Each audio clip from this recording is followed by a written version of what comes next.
Hey, this is Chaplain Karen Moore with 717 Home Station Mission Command, bringing you the thought of the week. This week's thought is navigating change. We have been going through nothing but change these last 3 months, and even still, we are going to be facing more transition and change that is going to happen. And these changes, man, they seem so overwhelming. Like anxiety and pressure and stress all just keep coming down. Why? Because there's so much ambiguity going on. There's new regulations, new standards, new ordinances that are coming out from the civilian sector, even into the sector that we work for. And so what we need to do is we need to navigate these changes. Otherwise, we will not navigate it at all and end up stuck in the past. Change is all about finding out who we are. And it is in transition, in change, that we find out the best part of who we are if we successfully navigate these changes. So here are some steps to help with navigating good change. One of the best things to do is always to stop, slow down, and breathe. This crucial step stops worry and anxiety in its wake. Once we stop and we can slow down, allowing our mind to open up and to start thinking properly, it helps us to make good choices. It helps us to analyze what is in our control and what is out of our control. A simple way to figure out what is in my control or what is in your control and what is not is to draw a big circle. As we draw this circle, whatever you have control over goes inside the circle. That's my attitude, my schedule, how I want to do each thing each day. Everything that is outside of my control goes on the outside of the circle.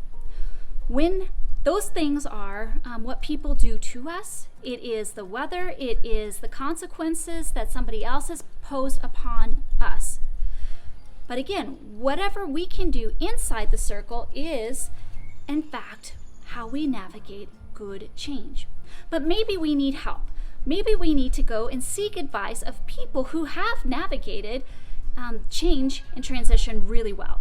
Find these people, seek their advice. For me, if I am not seeking advice through prayer to my God, I would not be successful at navigating change. In fact, many times when I try to take control and just lock on to it, I don't navigate change very well at all.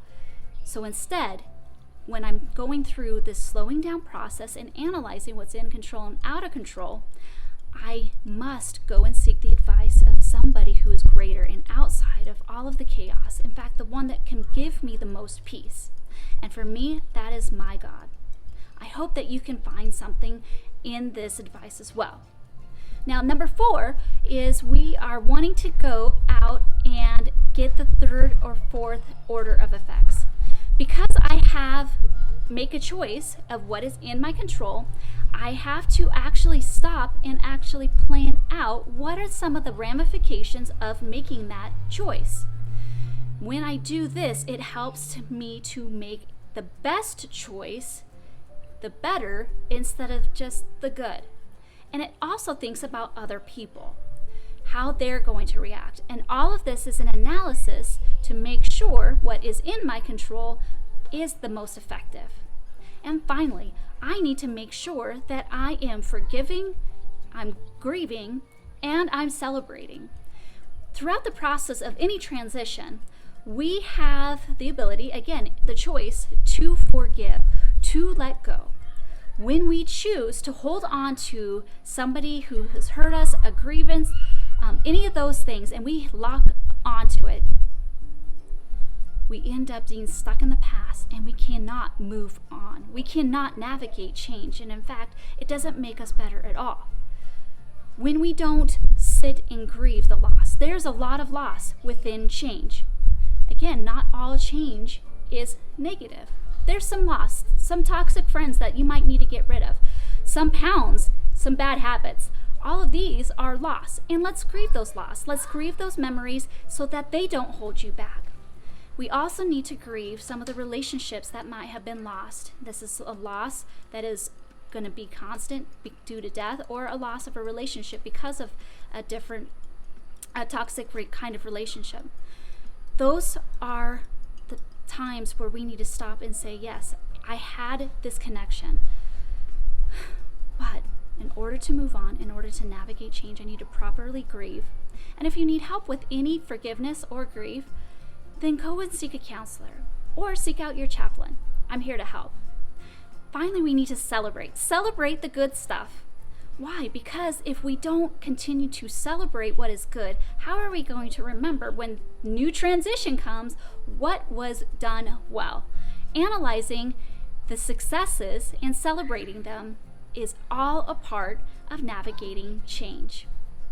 Well, I hope you take interest into these simple steps, and I am so excited to hear what you have and how you are going to navigate this change.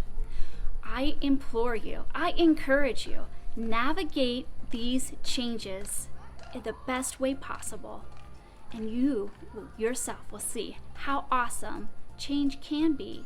It's not scary when you take the time to do these steps.